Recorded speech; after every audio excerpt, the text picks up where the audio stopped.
All right, so this is part two of our conversation with Richard Macphail. And Richard, welcome again to the show, man. Thank you. Yesterday, before we got disconnected, we're talking about the first gig from Genesis outside the UK was happened to be Belgium. But before we go there, I want to mention a couple of things. A couple of listeners sent me a couple of emails to see if we can explore a little bit of affectionately Anthony Phillips, affectionate knows an ant, and I went to a couple of Armando Gallo books and another book they use for reference. And although there is no doubt that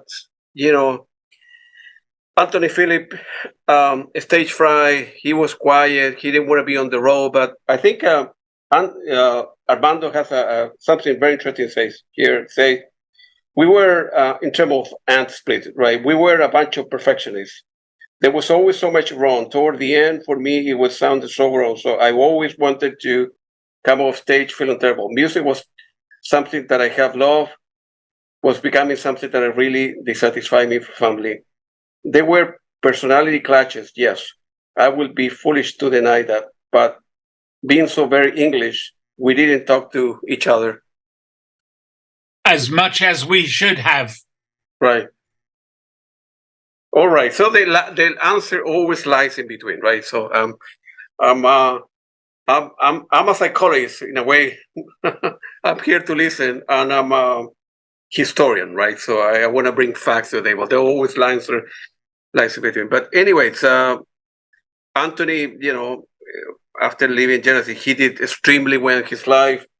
I have about 40 CDs from him, and here's a couple of the stuff that he did. Obviously, the private pieces 1 to 5 to 8, and then 9 to 10, and he have worked with a lot of incredible musicians. So he have done very well for himself. And another album that he did with Guillermo Casanave, and he has studio at home, right? You mentioned, and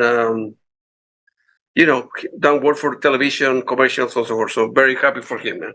He did very well, All right, so. Coming back now to the Belgian, in early '71, the band wasn't very successful in the UK.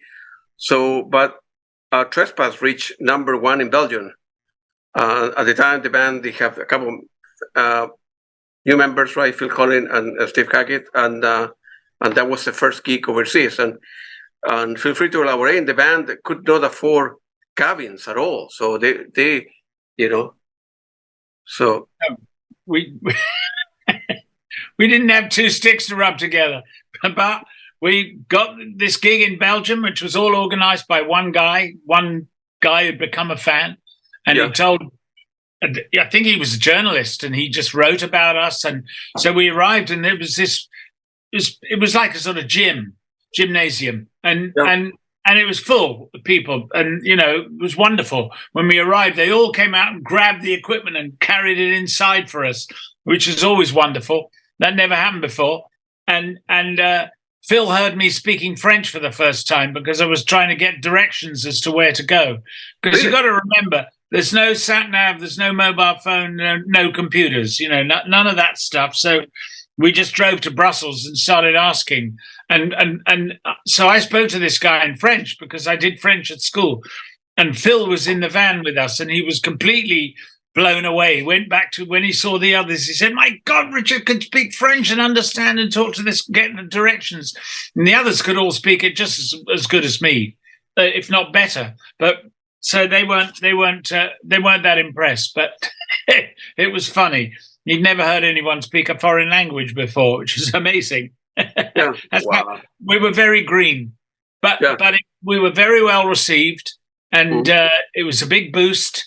It wasn't a big trip the first time, but and then if I can move on, the next thing was going to Italy for the first time, and that was in April '72, and my good friend Mino Profumo has written a book about the first 2 Italian tours, because we went again in August of '72, only published in Italian at this point. But And but it really was very, very special for us to arrive to so much acclaim and so many people playing in these palace sport palaces, where they play basketball and stuff with the most terrible acoustic. We'd go in the morning and you clap your hands and you could still hear it about 10 seconds later, just going around and around. So I was mixing the sound, but whatever I didn't really make any difference. There was no way of controlling it, but the Italians didn't care. They absolutely loved it. And just like Italians, they reacted emotionally to the music. So it was almost like a jazz concert. At the end of each piece, in the middle of a song, suddenly they'd all burst into applause. And no one had ever done that in England. So it was so different.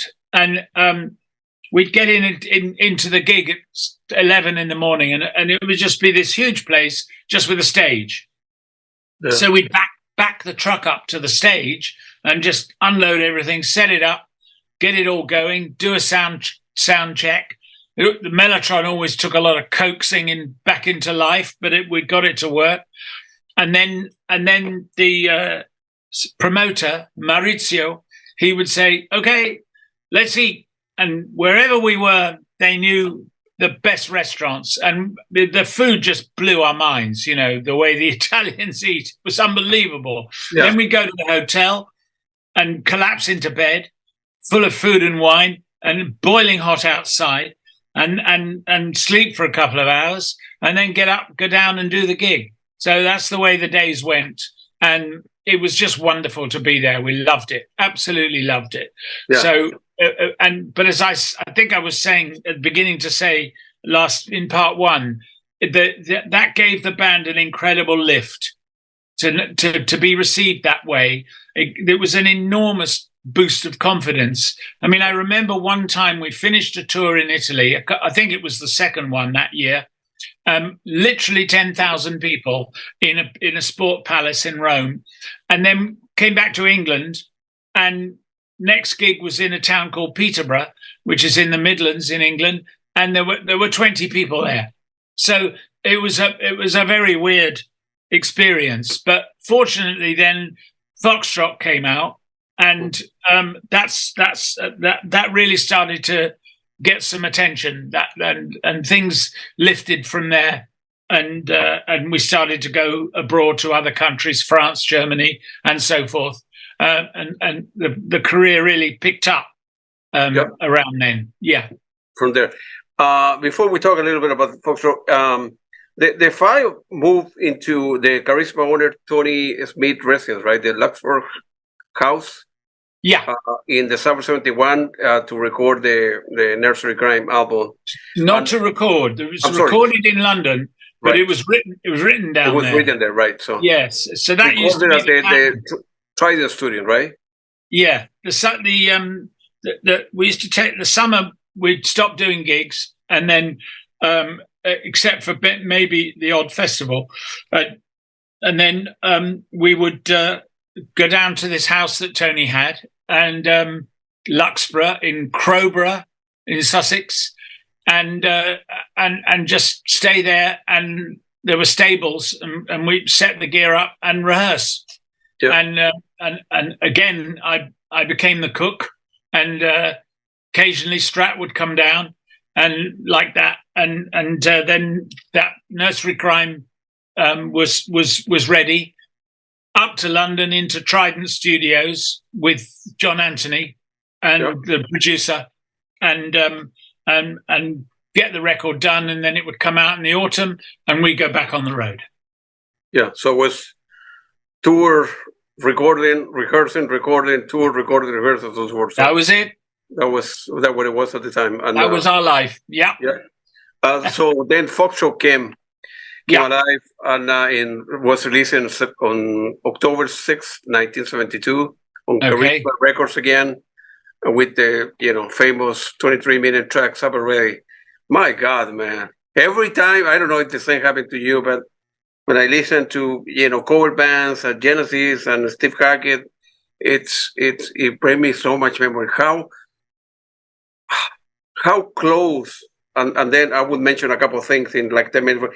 How close they were to disappear and go back to school, Anthony's departure, and I'm glad you were the tour manager, the friend, the cook, the helper, the mover, moving the gear, and I want to mention a couple of things that are important. And now that I'm talking about that, although in page, I'll tell you right now, in page 48, you say, well, my parents sent me to, what we say, public school, private school here.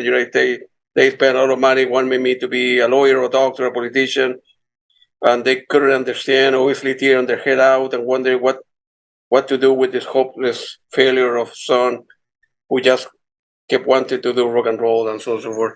And I want to mention something that, from my point of view, now, I don't know, Genesis being one of the best rock band, progressive band in the history of music, selling, 500 million albums, selling being all over the world. And if it wasn't for you, if it wasn't for your parents, that although they were pissed off at you, that you were not a doctor or a politician or a lawyer, they lend you the house, the Christmas cottage, they help you with the band, and help you with money a little bit at the beginning.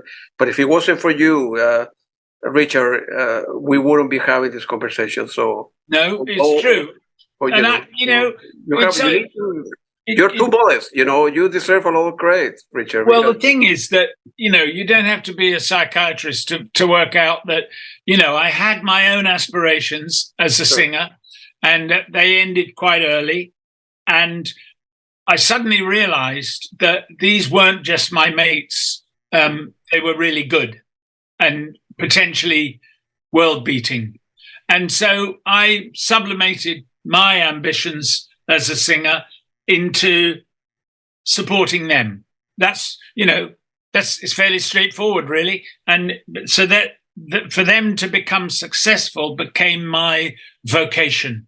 Yeah. It became my raison d'etre for those years, and I don't mind. There's no shame in that. That's the way it was, and it was lucky for me, and hopefully lucky for them. I wasn't aware that I was playing a pivotal role. I just knew that I wanted to do whatever it took to keep the thing moving forward, and so it was that important to me. And that's what I did.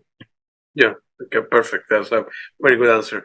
So, what was the reason that Foxtrot was recorded at the Isolate Studios, different from the previous one, different from the Trident? You want to reason? No, I have a feeling that Island Records bought an old church in Notting Hill, yeah, and turned it into their offices and a studio. And I have a feeling it hadn't existed for that long. And that's probably why. I mean, before Nursery Crime and Trespass, produced by John Anthony, he was a house producer for Trident. So that's why we went to Trident. But I think the location of the Island Studios and the fact that with Foxtrot there was a different producer was why there was a different studio. It certainly was near where Peter lived for a start, and others as well. So it was probably more convenient. It's a very good studio. And of course, it became very famous because, amongst other things, it's where they recorded Do They Know It's Christmas, the Band-Aid song, all those years later. And it's still there. It's called Psalm now. It's not Island anymore.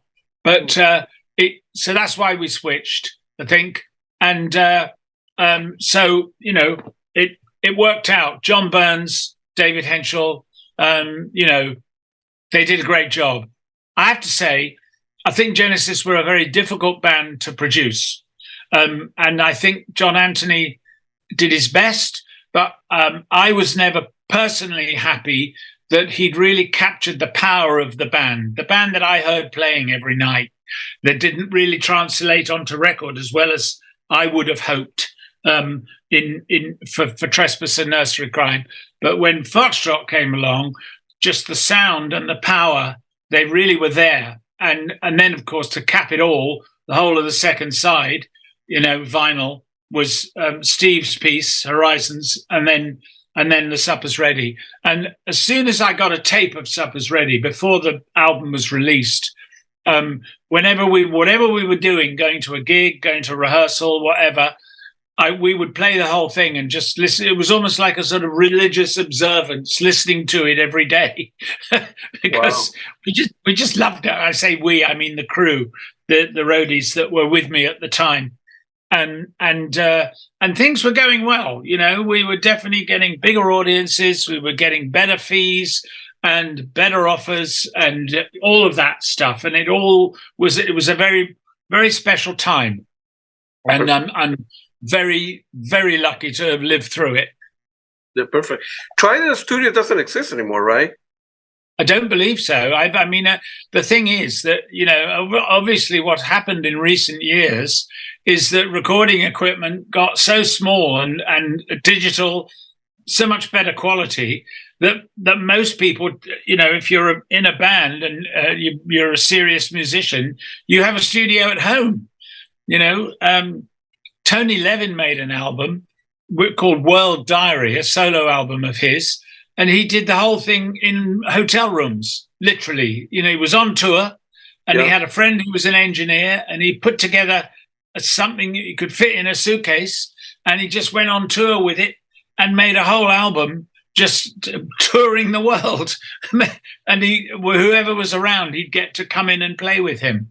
So the whole thing of the big expensive studio and all that kit, hundreds of thousands of pounds, it shrank. They're still there, some of the albums, but like Olympic, for instance, which is, apart from the Beatles and the Pink Floyd, everybody recorded at Olympic, famously the Stones and God knows who. The list is as long as your arm. That was across the river in a place called Barnes.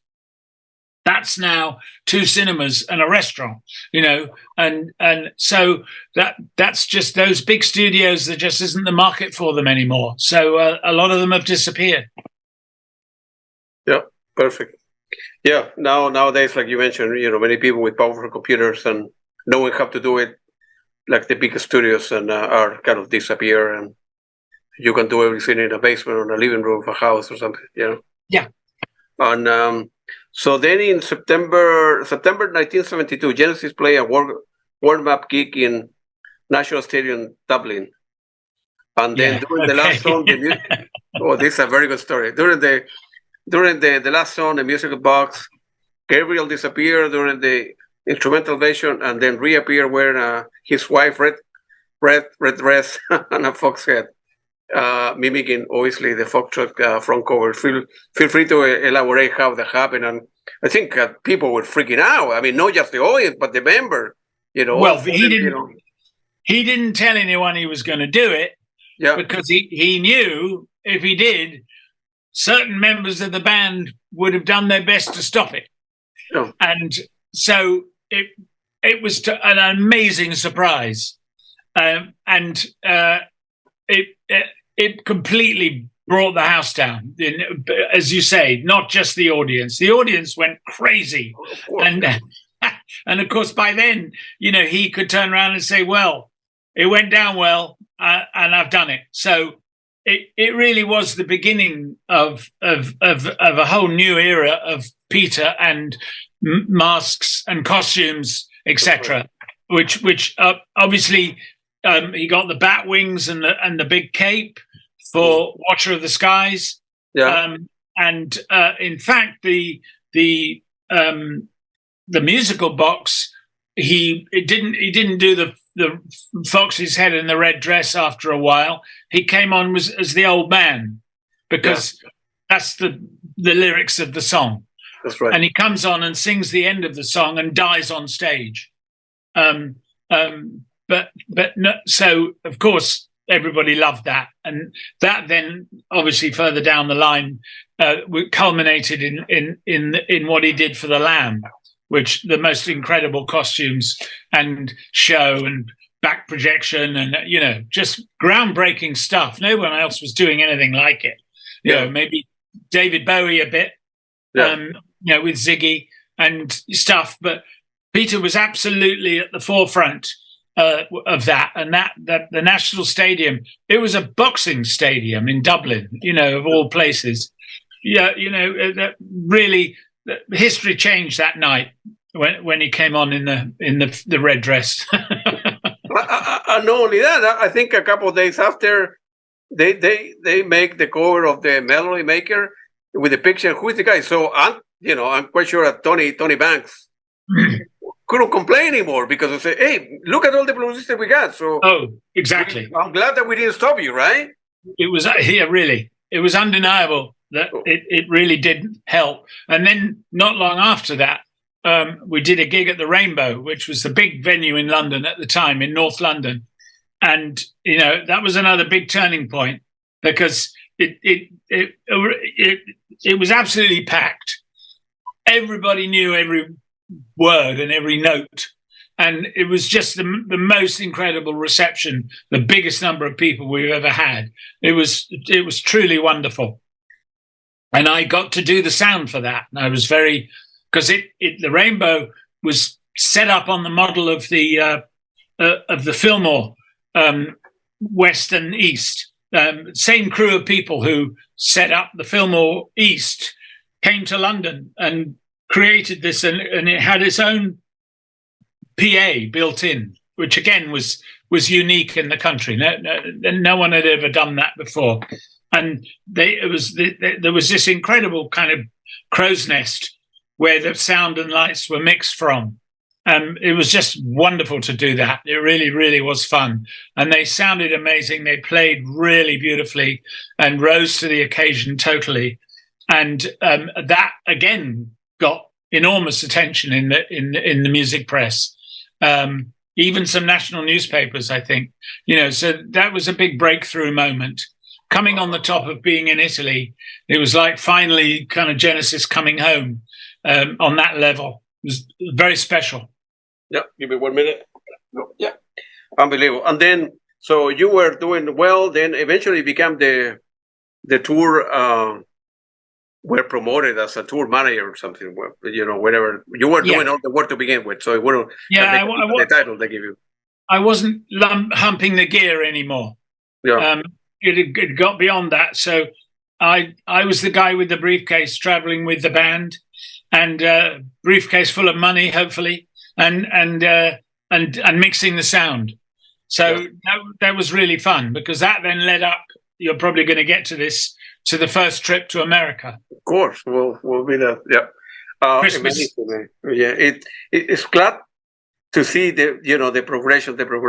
I like to always study bands.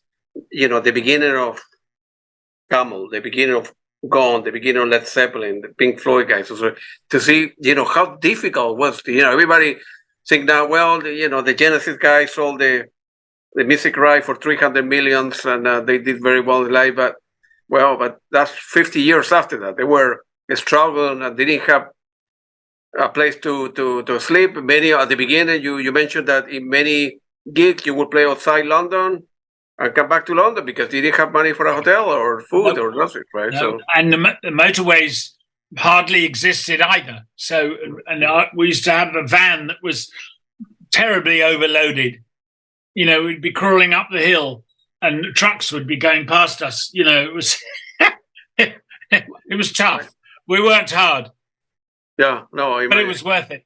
Of course, absolutely. Because it's important, as you say, the progression. That time particularly, 72, things were just every day. It was like moving forward. So it was incredibly exciting, and it's what we all wanted, obviously, and had worked very hard for. So it was, absolutely. And so eventually, the band said, well, maybe you should look for opportunity in the United States, and then they did a warm-up show in Brandeis University in Waltham, Massachusetts, and Boston, not far from where I went to school. Which exactly. Yeah. And then, so feel free to elaborate the stuff. Before I forget, I remember that when during the last tour of Genesis, right? The last two shows in the United States were obviously in Boston, right? So I think Phil Collins mentioned, well, this is a special day for us, and everybody knew that, very close, we're very likely that eventually Genesis will be departing ways. And he mentioned, Phil Collins mentioned, these are very important days for us during the second gig of Boston, because 50 years ago, we played at Brandeis University. I'm talking about 72 to 2022. There were like 50 people in the crowd, and look at where we are right now, man. So a bunch of guys and so forth, whatever kids at the time, yeah. The crew and I, and a man called Fred Munt, who was Charisma's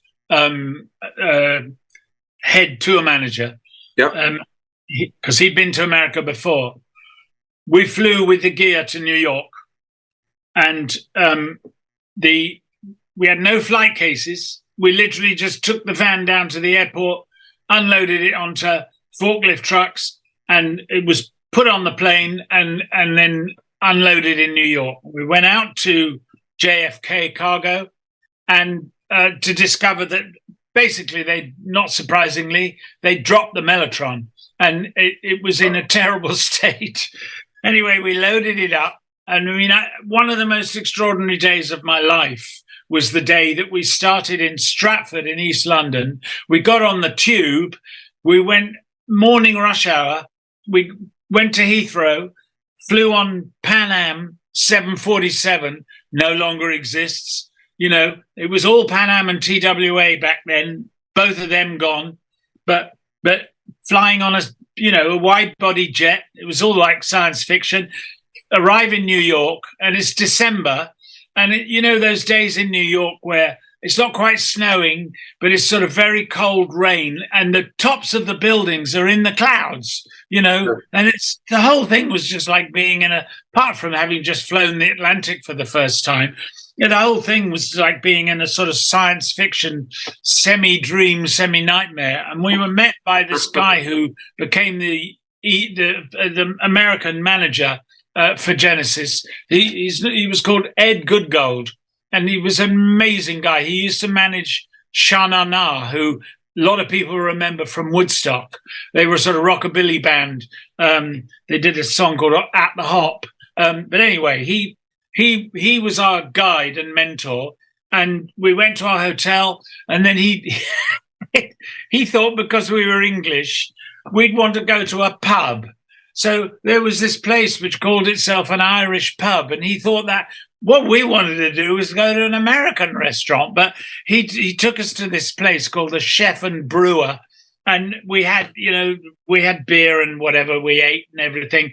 And I just remember it was like 9 o'clock at night. So for me, it's 2 a.m, and I just had to my head was swimming, and I just had to go and stand outside in the street and just kind of take it in, the steam from the sidewalk and all the yellow cabs, and just New York at night, the first day. It was amazing. Anyway, we loaded up and drove up to Boston, and I got to drive a great big American 1970s, what was just an ordinary car, some Plymouth or something, and we drove up to Boston, which is it's about the distance from London to Newcastle, sort of 300 miles or so, and the band flew straight to Boston, and so we met up. And then, as you say, there was a warm-up at Brandeis University. Now, Brandeis University isn't particularly a science university, but it did have a science department. And all these people showed up, to kind of gawp and help out and all the rest of it. And thank God a couple of them were science brains. And they managed to help us to get the Mellotron going, because it literally wasn't working when we arrived. So we were all digging inside, trying to get it straightened out and jamming pieces of wood inside and one thing and another. And these Brandeis guys were absolutely saved our lives. Otherwise, we couldn't have done it. So, we did the gig, and as you say, there weren't very many people there, but all fine. And the main event was a charity gig promoted by the big rock station in New York at the time called WNEW. They had a famous DJ called Scott Muni, who was the guy who, if you were into kind of English prog, amongst other things, that's what he would play. And so it had very well promoted. It was at the Lincoln Center. What is now called Alice Tully, I think, the sort of medium-sized hall in the Lincoln Center. And the biggest shock of my life was that when we got there, we weren't allowed to touch the equipment. It was all unionized. And there were all of these guys who had to move it. So you literally had to say, okay, put that speaker there, put that amp on top of there, take this and plug this into, that's how we got set up. Wow. And for some reason, there was a hum on the PA. Another charisma band called String Driven Thing were opening for us. And it just was very difficult, very chaotic. And, it was a bit of a nightmare, to be honest. And we all just sort of gritted our teeth and got on with it and did the gig. Thought it was a disaster. Having just done that incredible gig at the Rainbow where it all just went so smoothly, this was the opposite. And this is the big launch of Genesis in America. But fortunately, the press took a different view, particularly a music paper called Cashbox. Again, doesn't exist anymore. But they did a really good review. And so that was very exciting and got us set up for the first proper tour, as it were, a couple of months later. And then it was just before Christmas. So on the morning before we flew, I managed to go. There used to be a famous toy shop in New York called FAO Schwartz on Park Avenue. And I went there and bought Christmas presents for my niece and nephew. And we flew home to London for Christmas. And so again, it was another amazing milestone, and exciting. Didn't all go the way we wanted. It was crazy, but we got it done, and we got a good review. Yeah, but why 2 gigs? Why no more? I mean, if you're coming all the way, it was just this one. It was all done through the record company. They were called Buddha.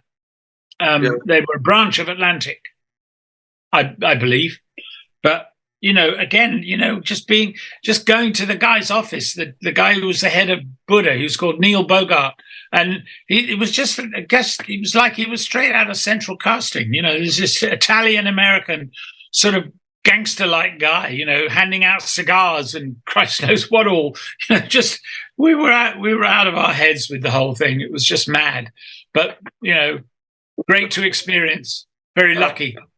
Absolutely. You have so many good stories. So then you went back to England, right? And you were allowed to, I think, 2 or 3 months to come out with a new studio album, which Rutherford considered to be the kiss of death, because although you were getting better over time, right? The Italian crew flying to the United States, still you were not having success in the UK. So charisma, so should we keep on supporting this guy? They're good, but we're not making any money, right? So they give you a deadline. Okay, you need to 2, 3 months. As I said yesterday, thank God Strat had faith and Lindisfarne were making money. So we managed to keep the thing going, keep it alive, Because it was, like Rutherford said, the kiss of death. And at the time, I think Hackett had not contributed a great deal of the material at the point, because he was going to a kind of difficulties with his first marriage, and his head was somewhere else, right? For what I read, right? A little bit, yeah. But there was no shortage of music being produced. That's the thing. They, as I said, they were all writers, so that was much more of an issue, really, especially later. Everybody trying to get their stuff included, and it caused a lot of tension later. I imagine so, yeah. And then before we moved to selling England by the pound, one of the ideas of Peter Gabriel was to convey the album, was the idea of looking at the Englishness in a different way. that was the kind of reference to the title and the slogan adopted by the Labour Party, and the British press would not accuse the band of selling out to America. Feel free to elaborate what it means to you. You're an Englishman, I'm not. So no, I mean, actually, by the time they get to make Selling England by the Pound, which I think was the peak of their career, of that, absolutely, yeah, the Gabriel band, as if we may call it that. That's my opinion. But if anybody ever says, "Oh, I don't know about Genesis, what should I start with?" I say, Selling England. Just if you like that, you'll discover the rest of it. But in fact, come the spring of '73, I decided that I was going to move on, because my mission was for them to make it. And by then, of course, they got a lot bigger, but I knew they were on the way. I knew that, that they had the support of the record company and things were all moving in the right direction. And as Mike Rutherford said when I interviewed him for my book of Genesis, available on Amazon in paperback, Kindle and audiobook, read by me, Amazon.com. He said, I said, "Why do you think I left?" I asked them all that question, and he said, "Well, it's just like you said a little while ago. It was tour, it was write and rehearse and record, and then tour, and clearly." The band were going to succeed and be successful. The touring would get a bit bigger, more exciting, more countries, blah, blah, blah. But that's what there was in the future. And I sort of felt that I'd built that bridge when at any time it could have fallen apart, and done my best to keep it up. And at that point, there were a lot of other people involved, really good people who believed as much as I did. And I started thinking about other horizons, and pastures new. So in the beginning, springtime of '73, I left. And just after that, their first live album came out. And that was when they dedicated the album to me, and when a lot of people misinterpreted the words and thought that I had died. So that's where we got to.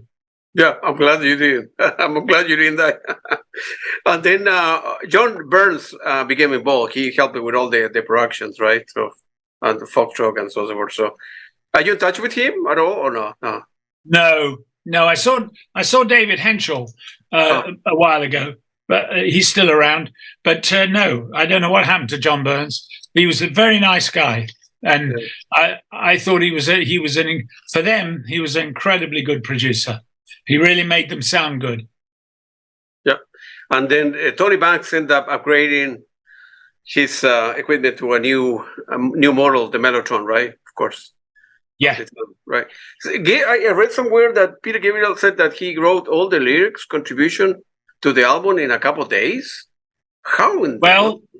That's hard to imagine, because the thing with Peter he's always got about 30 or 40 songs, and no lyrics, and he writes brilliant lyrics, but it doesn't come easily.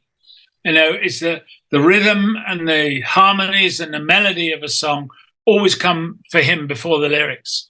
But so, I mean, there's the very famous occasion later when Peter is a solo artist, where the producer actually got the roadies to nail him into the studio, which was a whole broken down barn that Peter had built a studio in Bath, and until he came up with some lyrics. He literally, because he was just stopping the whole project moving forward, and it seemed to have worked.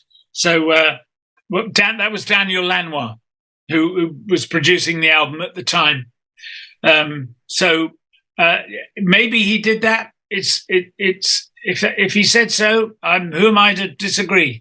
But when they got to recording The Lamb, the band were in the studio writing and recording music.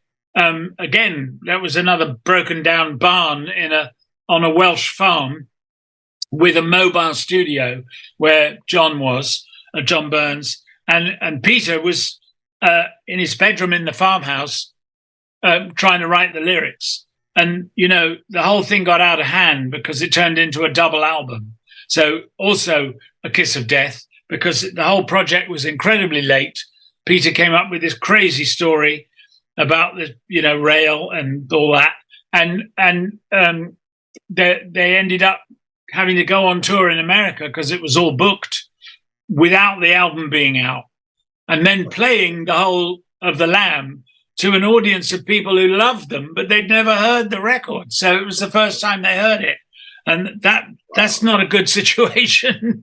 And then halfway through the tour, Peter told them he was leaving. We'll get to that. And so also Red Davies was involved as assistant engineer as well, right? Yes. Yes. And, I was listening to the album last night again, and it's amazing the first. Well, no, in this particular order, but I know what I like. First or fifth, Dancing with the Moonlit, and Cinema Show. Don't forget the Cinema Show. Of course, cinema. Yeah, I'm looking at my notes. Yeah, the Cinema Show, of course. Man, 10 minutes, and then the Battle of the Epping Forest, 11 minutes. Yeah, of course, it's full me. I didn't mention that one. It's amazing. Man, that was, again, to the next step, wasn't it? Step. Man. That's what I mentioned to you before, that you were there, man. You were there. If it wasn't for you, and and I think Tony Banks wrote somewhere that the first or fifth he did on his own and was presented to the group for Foxtrot, but it was rejected, and then he reworked some of the section of the song, and they put it back together. The people say, "Okay, let's go with it." And amazing. Thank goodness. Oh, sounds good. Such a great song. I mean, the keyboard solo, and then Steve, just incredible. And of course, Steve's still doing that stuff now on the road, right. And it sounds fantastic because he's got a great band, and they really do a great job. And it's really great for the fans that someone's doing all that stuff. So it's kind of worked out really well in the end. Yeah, man, Steve Hackett is getting better and better with age. I mean, I talked to him a couple of weeks ago, and we talked about Jeff Beck and so forth, and he's amazing. He have done so many beautiful albums. I think it's his birthday tomorrow. It's the 12th, 13th. Yeah, tomorrow.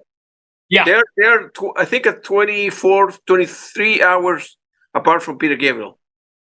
Yes. Yeah. So what is same year? Same year. Yeah, Peter's the next day. Yeah.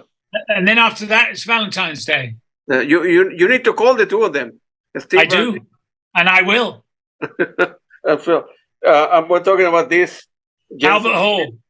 Genesis Revision of the Royal Albert Hall, and this one, another one.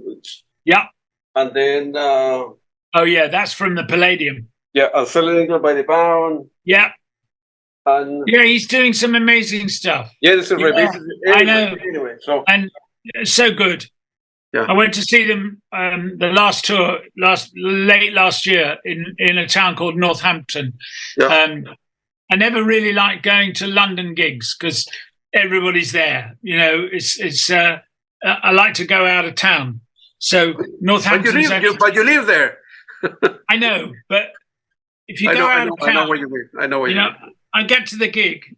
Northampton's 2 hours from where I live, and my sister lives 20 minutes down the road. So I go and stay the night with her, but which is always lovely. But I get to the gig, they've done the sound check, and I just go straight into the dressing room where Steve and Joe are, and it's just the three of us, and we just hang out.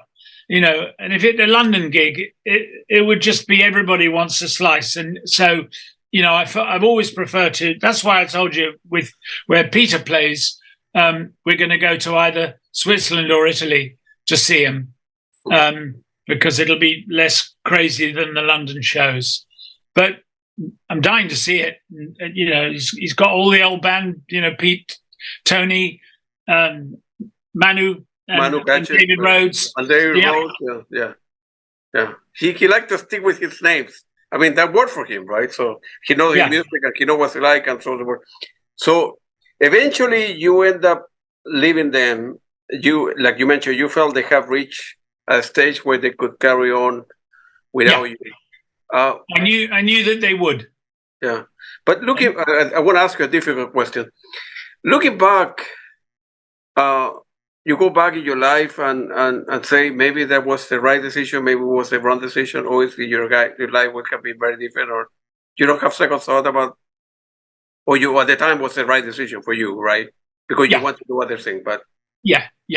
No, I still think it was the right decision. I have no regrets. Really? The only regret I ever had was I told you yesterday was that I didn't have a camera. Nobody took any pictures at the cottage. It was crazy, So that's a very small regret. No. I felt like it had done its thing, my involvement, and I've just been so proud of how well they've done since, and both together and apart. There's no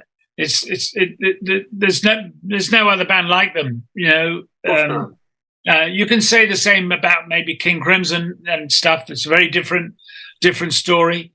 And if anybody gets a chance to see their movie, came out at the end of last year, it's fantastic. You don't have to be a Crimson fan. It's a wonderful documentary. I absolutely loved it. So, but anyway, I was thrilled and very honoured to be at the last gig, the third gig at the O2, which you were at, and I was very lucky to hang out with them afterwards, and just remember all those times together. What an amazing full circle that it's been. So I don't regret, because the thing is, when after Peter left and they made Trick of the Tail, they asked me to go back on the road with them. That was in 1976. Because not unreasonably, they were quite nervous about how it was going to go down without Peter. Because coming on the back of the Lamb with Peter doing all the costumes and all the stuff,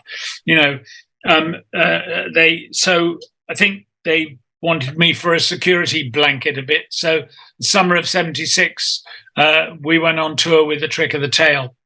And then that was the last time I worked with them. And then, of course, after that, Peter started his solo career. And again, so I worked with him for a couple of years at the beginning of first two albums of his solo career, Car and Scratches. Scratches, right, yeah. And then we're talking about this from Richard, feel free to buy it. Don't take my word for it. It's an easy read, funny read, good, very good story. You can find Amazon or many outlets online. I want to read something that our friend Steve Hackett mentioned of the world of the side you live in. So you were the chief cook, sound mixer, bottle washer. There was nothing you couldn't do. Consigliere, therapist, midwife. You talked to me down many times. I was thinking I'm going to leave this band now, but you would say, no, you are the right man for the job. So I keep on thinking, am I up to this? And I didn't know until the second album they actually liked me playing. So that was very kind of him, and it was absolutely true. I couldn't, after Ant, I couldn't imagine a better guitarist than Steve, better musician and guitarist than Steve. And so. But, musicians are often full of self-doubt. And, they need, I understand now, they need encouragement. They need boosting. And so I was very lucky to be there to do that for him. And I'm very grateful to him for saying that. Sure. No, you deserve it. And another quote from our friend Armando Gallo here when he joined Genesis, Steve Hackett, I was wrong. Steve was the one that ended up putting the ad on the Melody Making saying, guitarist, writer, sick, receptive musician determined to strive beyond the stagnant music form. And, here's the phone numbers, so forth. And Peter Gabriel ended up calling him, right? And he's saying, it's Peter Gabriel here. Remember Steve Hackett, blah, blah, blah, and so forth. So, and I think, of course, they didn't know one another. And Steve Hackett mentioned to Peter Gabriel, well, where I can see you guys to see if I like your music. Peter would have said, yeah, if you want to see it, we are doing a free Christmas show at the Lyceum at the time, and the rest obviously is history. Unbelievable. I mean, for every single thing, we can talk an hour in every album, Richard, and I think I'm going to be calling you every day for the next 2 months. so many stories, man. So many. You're welcome. You're very welcome. And of course, if people want more, as you rightly say, it's all in my book. All the books, right? So and you've got all the formats there. So whatever you like. Yeah. Perfect. And then Tony Smith became their tour manager, right? And then Tony's father also, I think, it was involved. Well, Tony and his father were promoters, so they were the ones who put on the gigs. And he put a Genesis tour on with his dad, John Smith, and I know people get confused between Tony Stratton Smith and Tony Smith, but they're two very different people. Different people, yeah. And they were playing in Manchester, and they went back to the hotel afterwards. I mean, I wasn't there, but Mike and Tony were obviously burning the midnight oil in the hotel, and they got talking, and I think Tony probably said, offered his services for management, and Mike thought it sounded like a good idea, and one thing led to another, and again the rest is history. And Tony did an incredible job with the band. He really did. He really knew how to handle them. And he once said to me that when a new tour was coming up, and he'd get the whole thing set up, all the travel arrangements and the technical stuff and where they were playing and blah blah blah. And he said he would sit down with Mike and Tony and Phil and Steve, and he said it was like he would present the thing to them, and we have this quiz show, very famous, very long-running quiz show in England called University Challenge, where they get very difficult questions because these are very intelligent, well-educated university students, and he said it was like doing that. They were firing at all sides. When is he going to do this? He said he had to be really on the tip of his toes to keep things going, because they weren't a band that would just sort of say, okay, fine, we're doing that, let's go. They questioned everything. So Tony Smith was the man who could field all of those questions, and he's done a wonderful job. Yeah. Who is the one that ended up, I always get confused. Is Tony Smith who ended up dying, or Tony Strat? The Strat? Which is who? Which one of the Tony Smith ended up passing away? There's one that passed away. Oh, Tony Stratton Smith. That's the one that passed away, yeah. Yeah, he died a long time ago. Yeah. I think he wasn't a very happy man, I don't think. And ultimately, even though he was such a visionary and he gave so much, I think probably he's succumbed to the alcohol a bit. So he died ages ago, and that was a big blow. Now Tony Smith's very much still with us. Of course, I saw him at the O2 that night briefly. He was pretty busy, but he's still around. He still looks after everyone's interests, but also Nick Mason, who is busy on the road. He's got a thing called The Saucer Full of Secrets, which is like a sort of Pink Floyd thing with him and other musicians, and all of that is managed under Tony Smith's management umbrella as well. Yeah. Man, I wish I had met you some months ago. I could have gone, backstage with you. Let's hope we can meet up when you come over. Yeah, definitely. And then we need to talk about a very important album, the Lamb, right? Everybody called the Lamb. The Lamb lies down on Broadway. Peter was supposed to be writing the lyrics because it was his concept, and well, another surprise for you. We're talking about that. Oh, there we go. Well done. I like surprises. Excellent. Okay, what a concept! What an album that was. I mean, obviously, selling England by the pound. Probably somebody in 100 years from now, if we are still alive as human beings, look at the history of music. Selling England by the pound will be one of these albums that one of the top, 50, top 100 album in the history of music. It's amazing. But this is right there. I mean, in my humble opinion. I'm not a musician. I don't know how to read music. I have a lot of music. I've been listening to music many, many, many years. So, in my opinion, that's a very good album. But I love The Lamb as well. Yeah, but I think it's flawed, and I think the band were, in a bit of crisis. That's right. Steve and Peter both had babies. Yeah, and Peter's daughter Anna had a very hard start in life. Mm-hmm. Frankly, we didn't know whether she was going to make it or not. And fortunately, she came through. But Peter and Jill were dealing with, that enormous bomb in the middle of their lives, which is having a baby. And they were all down in Wales. I'd been in America for months, just traveling around.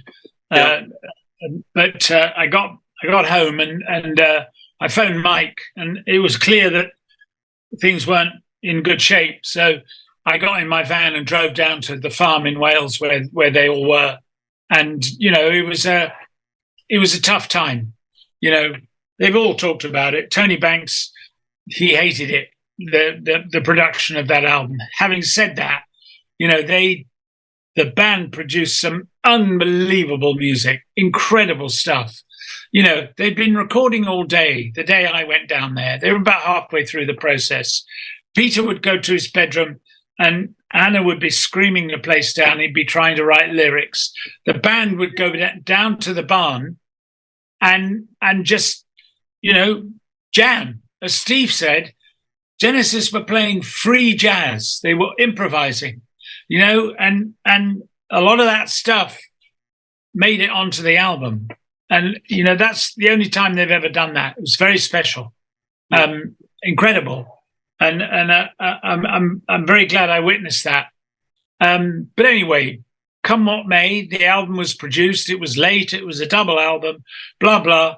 And then the show, with the unbelievable. I mean, Tony Banks is always very truthful about these things. He said he reckons on the whole tour, America and Europe, that the thing worked perfectly about 4 or 5 times. Otherwise, there was always something going wrong. They had these 3 projectors back projecting backstage, and they would jam or something would get stuck, and and think it was just there was all the stuff with the costumes and the Slipper Man and all this, and they made it through. He may have been a bit exaggerating in how many times it worked. I saw the show, I don't know, 4 or 5 times. I went with them to France and Portugal and traveled with them for a few days. And it seemed to work all right whenever I saw it. Because I knew the thing really well. I actually had a tape, I wish I could find it, which was the whole of The Lamb without vocals. And I knew the thing well enough that I would just drive around and put the tape on and just sing along with the whole thing, And I mean, there's things like the Lamia and, endless, just fantastic stuff, really brilliant music on that. But there you go. It was an unhappy time for many of them. So I think, in a way, the spirit of that made its way onto the album, even though it absolutely stands up as a classic. Yeah. But by the way, before we go to the Hidley Ranch, what happened with the Christmas cottage? Your parents end up, selling that cottage, Well, many years ago. But do you go there? Yeah. Every so often drive around? The guy who wrote my book, who did it with me, he's on the front cover, Chris Charlesworth. Yeah. He lives about 2 miles from the cottage. Yeah. So, well, I used to go down to his house once a week, and I would speak what would turn out to be the next chapter. And he recorded it, and then he would transcribe it and edit it, and then send it to me. And that's how we produced the book. Got it. And one day we were talking about the cottage, and I said, it's only just down the road. So we went over there, and I knocked on the door, and there's a guy there living there called Nigel, and he knows the history. And so he was very friendly, and there've been some changes since we were there, bit of extra building and whatever. And he showed us around, and it's still there. And it's still a wonderful place, a very beautiful place. Yeah, that's the story with the cottage. Yeah, I will. When I'm going there in March, I will get a car, hire a car, like you guys call it. And well, I can tell you how to find it. There, huh? I can tell you how to find it. Yeah. Maybe we'll go down together. I will go with you, so the guy will allow me to take some pictures, stuff like that. Otherwise, he will call the police on me. He say, "Who are you?" I think he's used to, because other people find it and go and look at it. And you can't really see it from the road, but it's only an hour from London. Yeah, and there's quite a nice pub nearby where we could have lunch. Okay, so you bet. All right, you bet. We could do that. Yeah, and don't tell anyone else. No. I want people that listen to. 1,000 people. So while the band working on new material, the Headley Grange, for 3 months, right? Yeah. What memory do you have for that particular place itself? The Grange, very different from the farm, very different for the maybe I'm not pronouncing it correctly. The Headley Grange. Oh, yeah. That was after my time. Yeah. Yeah, Headley Grange. Yeah. That's what it was, yeah. That was really a notorious place. It really broken down, but it happened to be very convenient for where everyone was living at the time. It's also famous for where Led Zeppelin recorded Kashmir, which is my favorite song of theirs. Oh, yeah. Because the drum sound is so special, and it was just to do with the acoustics in the room. So, I mean, I went there once when they were there, but I can't tell you much more about it, to be honest. Yeah, I was getting busy with other things. Yeah, so a lot of famous records have been recorded there. Of course, the house was sold out many times to different people, and they wanted that. Had nothing to do with the stuff, but it will be great again to drive around and take some pictures. I will knock at the door and say, "Can you give me 5 minutes of your time? It's important to me." And maybe bring them a bottle of wine or something to thank them. But because I like the history, I like to think how things happen. And their particular album was story devised by Peter Gabriel about Rael, a Puerto Rican from New York City, who is suddenly taken on a journey of self-discovery, and and then obviously Peter Gabriel in each one of the track is marked with increased tension about Peter Gabriel and who his sister invited all the lyrics and so on. He's delving deep into his unconscious, and judging by what most of the songs are like, it's a pretty scary place. There's all the stuff about early sexual awakening and sexual inadequacies, counting out time. That's what that's all about. And so I do remember one funny thing. After the album was released, I was visiting Peter down in Bath, and his mother rang up and said that she'd had a chance to listen to the album a couple of times, and she wanted to ask him what it was about. And it has to be said that a lot of it was about her and the influence she'd had on his early life. So it was a 45-minute conversation where all I could hear was Peter's end of it. And you could hear he was quite uncomfortable, trying to explain all this.